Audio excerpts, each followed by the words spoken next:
Celeb Jazz mbabuzaako eryange siddala Galkande Christopher bamumanyi nga XCY X Events yesebo. Twafunyika muliga ennaku omukuba client omusawo tunoonyeeko nga gutegeera enkolagana yo bwebadde majjamu okulamu obulogo obw'amaanyi ng'obwo Omulambo Kakooza omusinkana otya era mujjamu gy'okuyingira mu nkolagana. Bwana Kakooza ono nno simulabidde ebbanga ddene liri awo nga wamanyi era emirimu gye tukola gino X Events gy'ebifaananyi ne vidiyo bamuntuusaako mukulu we Peter Masannyalaze yamunkonektingako nga ayagala services zaffe, so ne tukola paka twatuuka ku mukolo gwe ne tuba nga twogera nga omanyi ne tubya ebifaananyi ne vidiyo mwogera nnyo ne client mutegere kyayagala biki mwogera otuuka ku mukolo nga mutegere buli omu ategedde bulungi munne, so that's how we came to know each other sebo. So emawulire gano gakusangawa era ogafuyisa gakyanga gwe abadde business partner nawe kubanga abadde amawulire gano gansanga nveeyo gansanga nva Gomba side z'Egomba eyo ne bankubira munywanyi wange yankubira decorator I don't even remember the call, someone that called, but I remember was it AC decorator yatima omukolo nangamba XC client waffe Afudde nanga which client nanga wegolo, it touched my soul nnyo nenga sikikkiriza kuba nali nayogeddeko naye 2 days back, 1 day or 2 days back nga tulina okukola shoot kuba endala omukolo gwali munene nnyo. But then we had to do a shoot tuddemu tukube engoye ezo kuba titwasobola zikuba bulungi naddala gown. Omukolo gwali gw'abantu bangi almost antu omutwalo gumu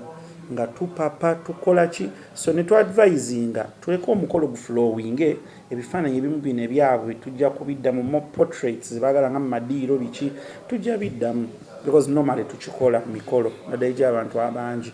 nakkiriziganya ne mulamulira ssente miliyoni 2 nanga aziryoke tuddemu shoot eyo ne tusasula Pearl of Africa Peter atwayo ssente twali tulina gishootinga ku Monday yalina nakuddayo ku Monday ewedde kuba yafudde lwakusatu yalina kuddayo ku Monday postponing nti Uganda emunyumidde ne bakyusa tiketi n'omukyala n'abaana baddeyo basooke bakole ne shoot yaabwe then bajja kugenda later, so basically kyekyo beera bwekyo bwe yali. Today okay Mabegeri,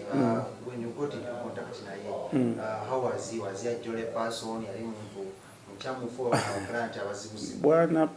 Bwana Lawrence oyo Kakooza kyenyinza okugamba n'abalaba vidiyo z'emikolo gye buklipu bona abo bateeredde mbajja kulaba saagala kwogera kibatalaba musajja ye muntu yasanyuka okuva wamusinkana paka wagenda okitegeera ku mukolo gwonna omukyala olaba essanyu lyalimu ttini ewamu bw'otunulira footage ono naye nga bulumutunuza naye bata omutunuza mu kamera Kenzo bwe yajja ku stage awo okuyimba omusajja nga teyatuulako abayimbi baalinga 15 ne bonna teyatuulako muyimbi n'ogwo ng'anyumirwa oyinza okulowooza nti Bwana Kakooza yalinga asiibula ensi eno naye nga musajja abadde nga jjole ayina essanyu ayagala nnyo abaana be nnyonnyo ate ayagala nnyo abantu si kyangu kusanga muntu atwala mukolo gye yakulira ku ssente Lawrence ze yateeka mu mukolo biliyoni nga namba ne bwe yali kututteko biliyoni yawera muganda wange nze nyakuwa kusiigira kifaananyi nze nali nkoze ku mbaga ey'ekitiibwa abantu baagirabako naye ali eyo naawe yali akoze ku mukolo kebe birthday kabaga katini kakabe katini okuliisa abantu abasukka mu abantu 10 bokka bwe baddala nga mutegese kulya kunyumirwa buli muntu mubalire emitwalo 10 Lawrence oba yalina abantu omutwalo gumu nga buli muntu yali ayanywa obutaddiriza zaatugenera saa mukaaga nga ebifi by'enkoko ebyokye bikyayitamu mukolo kigolabanga ku buli table kuliko kale Baileys Black Label biki eccupa ez'enjawulo ab'ekyalo ne bamanya nti buli muntu tujjamu wa bbiya atanywa bbiya ajja kunywa wala ajja atanywa buli kyolowooza Red Bull nosanga buli wakyala akutteka Red Bull kumpi abantu nga okuyita mu b'ekyalo nga buli omu akutaka siroko boom Red Bull muntu ng'amukutte, you know what it means. Kiba kinene ebyaddala musajja yakola omukolo nga guli mu kawumbi ddiko yekka. X Events nayo gisasula ku mukolo gwo sebo yalina ba service provider abamu ku b'amaanyi mu Uganda olwaleero bonna nga gye bali ate nga tetukoledde Kampala, so it was worth $1 billion. N'asanyusa abantu be yakula nabo kuba yasobola okuteeka mu hoteli z'awa ne Kampala, any hotel of his choice, but then he decided ogitwala eyo. So nze ndowooza ku lwange omukole biliyoni ewera n'okusukkamu sinzira nze bwe nalaba n'abadde mu industry eno essebo amawulire gano bagafuna ng'omaze okukubira essimu ng'omuntu kyakuyisa kitya because wali wakamala okukola naye nga tulina muganda wange okufa kufa beat knowing someone oba tomumanyi okufa ki kufa teri mawulire bakubikira n'osanyuka but then how it hits you it hit me so hard it was hard to believe nadde n'omuntu gwenjogeka naye ne mugamba fe abashooting ebifaananyi kiri kintu kikusigala ku mutwe kiringa wonkolako interview essaawa eno nkyana bagamba omusajja wakoze interview afudde kirala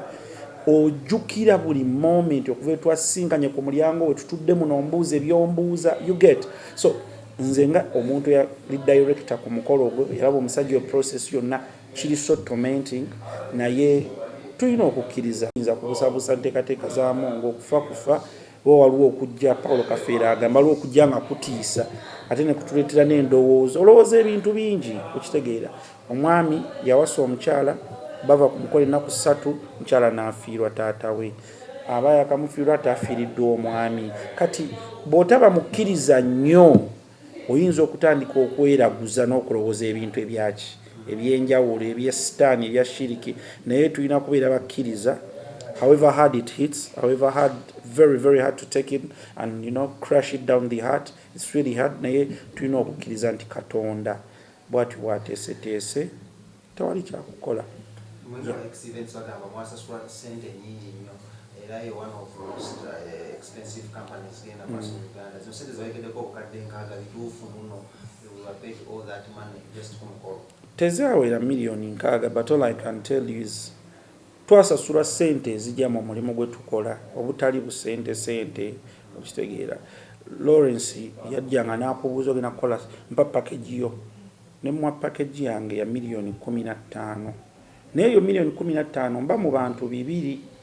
3 5 nangamba nina abantu omutwalo gumu so we had to sit down because kyaite kibangawo nitudrawing ati kamera mbadde netageza video nya nja kwetaaga 7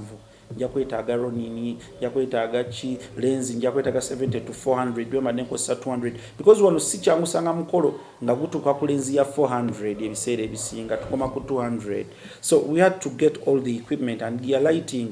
talanganya okitegeera kati oyina okusanga oli mu millions nga 25 kwa 3 okitegeera noziwalozi mwana Lawrence omukolo guli million 3 nagamba tonsalirako mwana Lawrence sente naga kale nja kukubira iri obolyawo nga baweereza sente zonna tukola omukolo so basically twafiirida client esaazi tulina ebifaananyi biri wano bitutuulidde tomanyi wabbiwa tulina nabo bitandika ko ne moral naffe ebikola omukolo gwa last week tubadde tutandika butandisa process ya previewing selectinga tubenga tutandika okweditinga naye n'amaanyi tulina editor gwoguwa so kiri awo kizibuzibu naye nze nino ndi musajja mukkiriza nafiirwako maama taata nina okukkiriza tulina bw'okigeraageranya buli omu obulumi bumu hitting different kufa ne tugume tukkirize nti Katonda bw'atyo bwe yatugeredde Allah bw'atyo bw'asazeewo tewali kyakukola kakoza tukyayinza kumuzza naye nga famire tukwatugume buli omu asaasiremu n'ebigambo mbagamba ebigambo bibe bitini kubanga Paulo Kafeero yatugamba essaawa y'okufejja n'ebigambo ate ne byanukulwa mu ngeri entamiivu so buli omu asigaze komenti ye n'ebigambo bya kyekyamuso oba ki the story is known leero bode bagirabye musajja yali ku honeymoon yagezako saving omwana we ng'agwa mu mazzi instinct your parental instinct bwali eyo ng'oli muzadde ekyo kimanyi omwana wa n'abuuka kulya tonaawe ogwamu bugwi so omwana Katonda n'atuyamba omwana anadda kwati yali badde wrong story era mbi nnyo singa n'omwana ate yagenda naye Katonda baba yasobodde otaasa omwana taata n'agenda tukkirize Katonda bw'atyo bwe okugezesa bw'atugezesezza weewaawo kunene naye tugume mu mbeera bigambo tuteekewo ebigambo bitini bigambo bino bye twogera ku social media bino YouTube biki birumya abafamire mwe mubyogerereyo olw'okuba otaddeko datawo ndowooza yo teri agigaana you entitled to your opinion and the way you see things but at times ebimu ebintu tubyerekera ku mutima n'obiraba mu ngeri eyo bwe nga bw'okirabye naye ate weewala ebigambo byoza nti bonaakyogera kijja kwongera okuluma famire n'abantu abasigaddewo yesebo so kikutuseeko omulimu guno tuno okola plant like Kyaliwoko kibaddewoko baklanti bafudde noite emyezi ng'esatu tulina n'abafanga omukolo tegunnaba gwa nnaku bbiri baga ne bagamba omugole wammwe afudde yewe tukolera ffe abantu bangi wikendi etuga nga tulina emikolo 7 babagobe bantu 14 omubala mukazi na mwami na mukyala be bantu 14 mbanga tukola va lwakubiri emikolo kitegeeza wiiki nga tuli mu off season kale kale peak season nga kati bwe tuli August paka January tuli mu peak season oyinza okwesanga wiiki mulina abagole nga 25 kapa 25 oba 20 couples okitegeera. So those are very many people mugana okusanga omwezi oli mu bantu 8. How do you deal with such trauma? Muganda wange kankuwa ekyango bantu bafa ku boat betwakolira embaga abayitirivu boat cruise. Potential clients died, very very many. Naye nze nzikiriza Katonda nze olunaku mamange bwe yafa lwenategeera nti abantu bafa okitegeera lwenategeera kasitoovibwako omuntu ategeeze kinene mu bulamu bw'otuuka n'okukkiriza nti abantu bakolaki bafa okitegeera. So okkiriza Katonda noga Katonda bw'ati omuntu kasanga teyesse si suicide abamu babatta abamu biki but at the end of the day you trust in God n'okkiriza kuba ate bwe tunanga nze ndi musajja mukkiriza Yobu yabuuza tusuubire ebirungi byokka okuva eri Mukama. So when bad days come still tulina oyimusa ekitiibwa kya Mukama ne tukkiriza nti enteekateeka ya Mungu bibaawo ng'omuntu nsomako ku bitabo byagandi bakwano bange abasiraamu wano bakugamba nabbi peace be upon him Muhammad babaswaba bamubuuza nga akaabye n'abagamba olumu omutima bwe guzitoowererwa amaziga gajja like at the times when ebikusukkako things get beyond your way okitegeera sometimes things are really hard on you and tosobola be taking in bikaabya nenga omusajja odde ebbali n'okaabamu n'ogamba ne Mukama the way people dying. So ate twakava mu bintu by'okufiirwa abantu covid biki so buli muntu alina ebiwundu by'okufiirwa but kikyoyiga mu kufiirwa mwekwasaganya mutya nga mufiiriddwa what's the next step. Mu experience de Lawrence yaleta kumukolo w'omunyongo amukwefanya mukwata video the moments that have stuck in your mind up now weba kugira nti agenzi musajja oyo kyenzukira ku mukolo gwe olunaku lw'omukolo tuka ku bagole ku makya olunaku lw'embaga abamu babaawo bize bekyanga nga omanyi Lawrence yali asasudde buli service provider almost to zero balance talina stress ya mukolo twamutukako ng'ayambala tukayambala nsanso kulaba tukole kati nkole ki neyekyangamu awo biki nemubongako bikyawo kati nina bu video bamuwenda banga omuntu yetereze ekitogi ng'akulagaza following bu video betupostinga nonga nero tugakyusaamu ku yiyo gena ba different tugina kukola bwe tuti ready to do whatsoever. Omukyala yali mu katinitini ng'ali lo ninga Lawrence akulaga yakola ki yamuteka vibe we batugee kati tutambule tuve eno tukwatagane twete. So basically he's one of those kinds bagamba ngekintu naawulira na receiving akyomugambye. So to me we're gonna miss a man that si kyamusanga muntu ayagala abantu. Lawrence adayagala nnyo abantu ffe tumulabye ebbanga ntini ddala tusinza kugamba nti tumumanyi nnyo naye ekitini nze kye nalaba Lawrence ekitini he was a very good man muntu w'abantu gwe nkubulira muganda nga abantu beegobako abantu n'akola omukolo n'agaba kaadi 10 naprintinga kaadi 10 nkwano kubaka abantu 10 abamba gitutte n'amakooti omuntu n'akola omukolo gw'ekkooti n'akola mbuka ddino olw'eggulo n'ayita famire olw'embeera oluusi ey'ensawo olumu kwegoba ku abantu bakoze abantu ebibi biki bingi toyinza kugamba nti bwe yajja ku mukolo gwa Lawrence yali amwagala okitegeera bayinza okubaka abajja nga tebamwagala bayitirivu naye baatayagala baki bayitirivu naye byonna yabisse ebbali regardless of everything nagamba mukolo tunyumirwe omulungi n'omubi and it's what the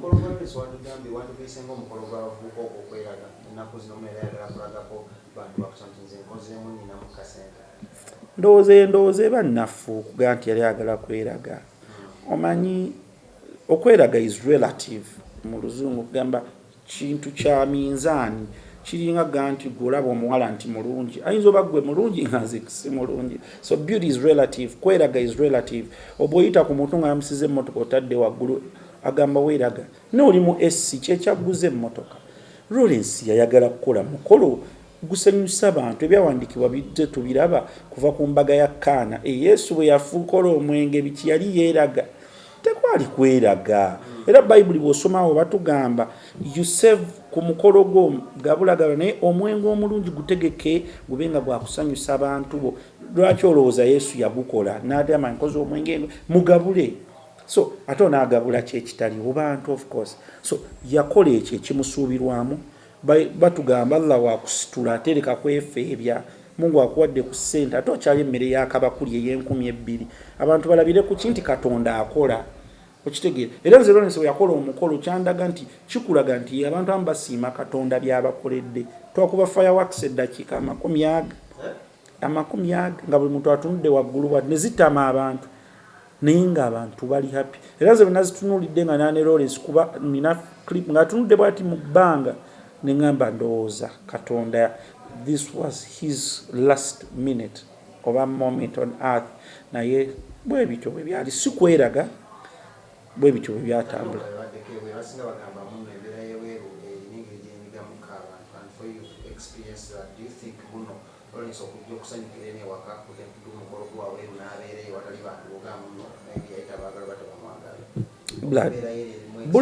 Bulaaya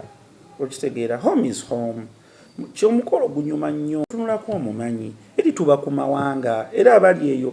bantu kankubuulira abantu Bulaaya mbeera ndala tuba tugeze kunoonya kasente teri atayagalaka n'olw'embeera ez'enjawulo bwe muzaayina oba famire yamubba oba biki abantu bazze babakosa n'atuka n'akyawa ki ewaabwe naye nga mu mazima home yonna gy'onadda ewaka weewasinga lwakuba nti munnange tubadde n'abantu ne batamya abantu ewaka oli n'akutamya famire yo n'akutamya eggwanga lyo abamu batamiddwa lwa byabufuzi abamu lwa baŋŋanda buli omu alina ebizibu bye naye bw'odda mu kasenge ko n'otuula bw'omu ebyaddala nga weekutuddeko bino n'ebikwetoolodde omuntu yalibadde akola ekintu ekimusanyusa ng'ali waka. Wano ffe tulinnya n'odda entebe ng'ovudde ku bisaawe eby'ebbeeyi n'olandinga nga ekisaawe muganda wange kibi sijja nakirumamu ku bisaawe bye tutambuddeko abatambudde munanjulira kibi naye n'otuuka n'ogakasita ntuuseeka okitegeera ebula atolina gw'oyimiriza n'omugamba enjala ng'ennuma wano kisoboka. So muganda wange Kakooza yayagala akole omukolo ngazzeeka mu bantu be abantu balina bajjajja baabwe emikwano gyabwe be basoma nabo ngayagala kuba embaga kusanyuka yagala asanyukeko naye. So basically kyekyo muganda wange. Kale ebigambo ebisembayo naddala kati obubaka bw'osindikira eri famire mu kisawe ne very trying n'omukyala we n'abaana. Ekisookera ddala ebigambo byange ebisembayo bigenda eri bantu nabagambye mu kutandika tukose ebigambo bitini bireme kalabula famire n'abaŋŋanda n'emikwano gya Lawrence ababaddeko ne Lawrence ebbanga eddene ab'emikwano Katonda omulungi ayongere okubagumya n'okubasaasira mukadde ak'okusoomooza. These are very trying moments and times that come with lots of things. Famire okutaagulwa. Lawrence adde musajja mugagga. Ababbi bagenda kujja beetuuma ebintu kino abadde kyange kino nali mubanja kino nali miki. Nsaba omukyala nze nyange yalinga aŋŋamba atubyogerako awo muzeeyi wammwe yagenda biki omukyala aguma bakyala baguma mukwano nkusaba guma mugole wange guma nywera ku lw'abaana okitegeera lindako kungubaga sooka onywere olabe nti tosigala mu bbanga eyo famire ennene. Anything can come. African families muzimanyi ate tuli kugera ku famire ey'emmaali twogera ku musajja abadde omugagga tetuli kwogera musajja adde nankoko 2 nti mulumbe tugenda kuzirya. So mukwano guma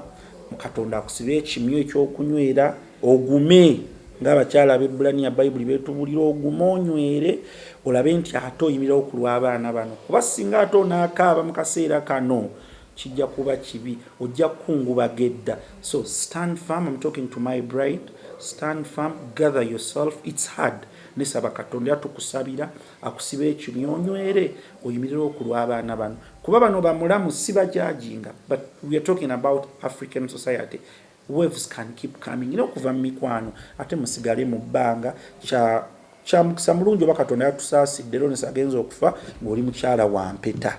Etteeka likuwa obuvunaanyizibwa ku bintu by'omwami wo. So stand firm mu mbeera yonna. Manyi famire yaabwe mulimu jjejje, muganda wange mwami wa Dalini, bantu balungi bategeera. Mbasaba tuyimirire wamu n'omukyalo ono abeetaaga like never before, tulabe nga tuyambako na buli muntu kinoomu ali eyo. Twesabire fe abakyalagama ku nsi, pipa bakyalimu, tuli mu kulamaga kuno ku dduniya. Buli omu asabire munne, teri kisinga Katonda. Bebigambo byange ebisembayo because kijja kuba kya buswavu nti muno tuli mu lugendo. Enkya tuvaamu kati Lawrence alisinkanye omutonzi we, yamusinkana dda. Emirimu gy'okoze emirungi kuno ku nsi gye gijja okweyimirira. Obadde wambwa eri abantu olw'obusente obutinitini. Lawrence sente zaalese nnyingi, naye tumwogerako ebirungi, si lwa musuuta na muwaana, n'olw'omutima ogwo gwazaatulaga mu bbanga ettini lye tumulabye. So teri muwendo gwa kuba mulungi ate tolina kyofiirwa kuba mulungi. Mugange Galkande Christopher, XCY tubaagala nnyo, Katonda abatukuumire.